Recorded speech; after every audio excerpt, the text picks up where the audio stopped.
जीवन में कष्ट का कारण क्या है? कहना गलत नहीं होगा कि आज पूरी मानव जाति किसी न किसी तरह के कष्टों से पीड़ित है। तो क्या कहीं से बरस रहे हैं कष्ट?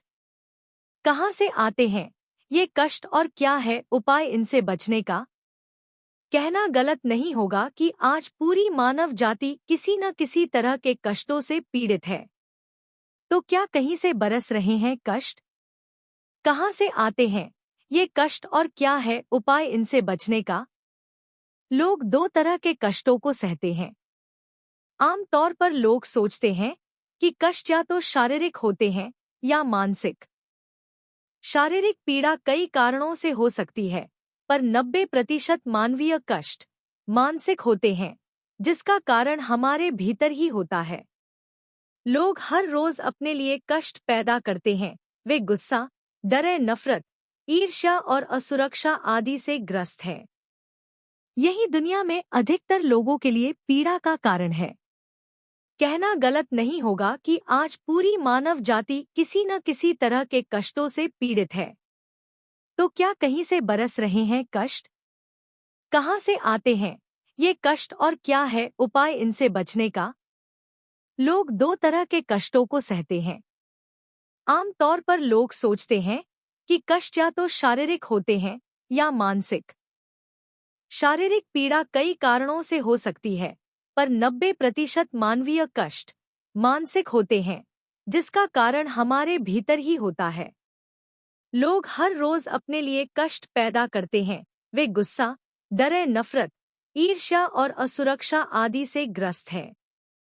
यही दुनिया में अधिकतर लोगों के लिए पीड़ा का कारण है। कष्ट की प्रक्रिया को समझना होगा। आखिर मानवता क्यों पीड़ित है?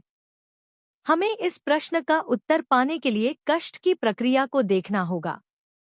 नहीं, हमारे ऊपर कष्ट कहीं से बरसते नहीं हैं।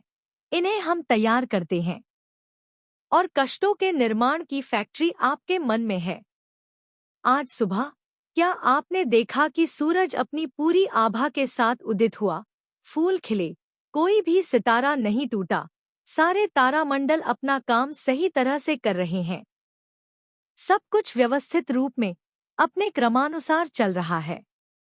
यानी सारा ब्रह्मांड बहुत अच्छी तरह कार्य कर रहा है, पर कोई एक विचार दिमाग में आते ही आपको लगने लगता है कि आपका पूरा दिन बर्बाद हो गया। विचार या भाव जीवन का अनुभव तय करने लगते हैं। कष्ट इसलिए हो रहा है क्योंकि अधिकतर लोग यह नजरिया ही खो बैठे हैं कि जीवन कहते किसे हैं। उनकी मनोवैज्ञानिक प्रक्रिया अस्तित्व संबंधी प्रक्रिया से कहीं बड़ी है।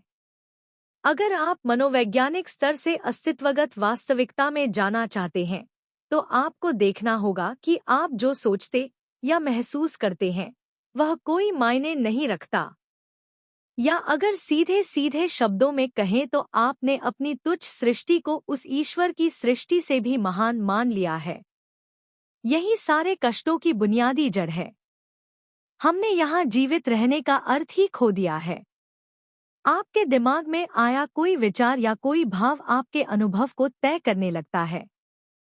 सारी सृष्टि बहुत अच्छी तरह चल रही है, पर कोई एक भाव या विचार सब कुछ नष्ट कर सकता है। जबकि हो सकता है आपकी भावनाओं और विचारों का आपके जीवन की सीमित वास्तविकता से भी कोई लेना देना न हो। मन आपका है ही नहीं। जिसे आप मेरा मन कहते हैं, दरअसल वह आपका है ही नहीं। आपका अपना कोई मन ही नहीं है। जरा इसे गौर से देखिए। आप जिसे अपना मन कहते हैं, वह तो समाज का कूड़ेदान है।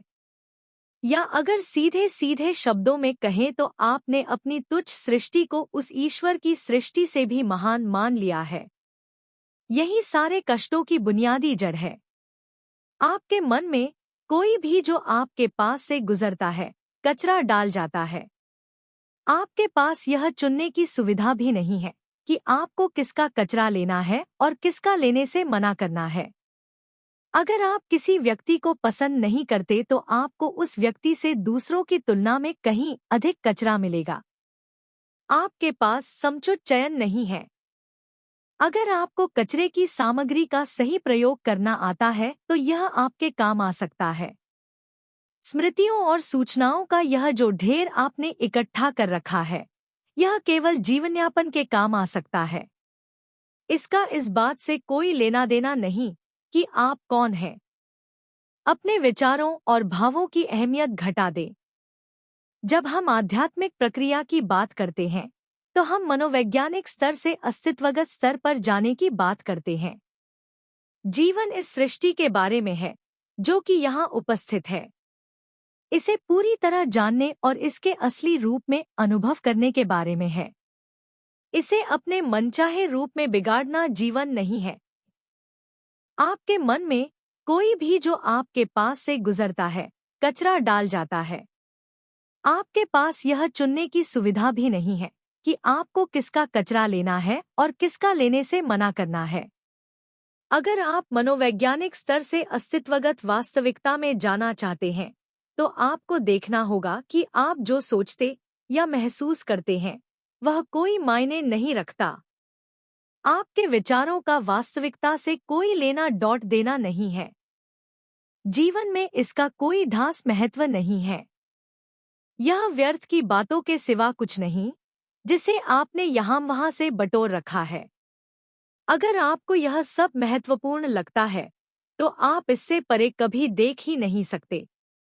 आपका ध्यान स्वाभाविक तौर पर उसी ओर जाता है जिसे आप अहमियत देते हैं। अगर आपके लिए आपके विचार और भाव महत्वपूर्ण होंगे तो आपका सारा ध्यान उनकी ओर ही होगा। पर यह सिर्फ एक मनोवैज्ञानिक वास्तविकता है। इसका अस्तित्व से कोई लेना देना नहीं है। हमारे ऊपर कष्ट कहीं से बरसते नहीं हैं। इन्हें हम तैयार करते हैं। और कष्टों के निर्माण की फैक्ट्री आपके मन में है। अब समय आ गया है आप इस फैक्ट्री को बंद कर दें।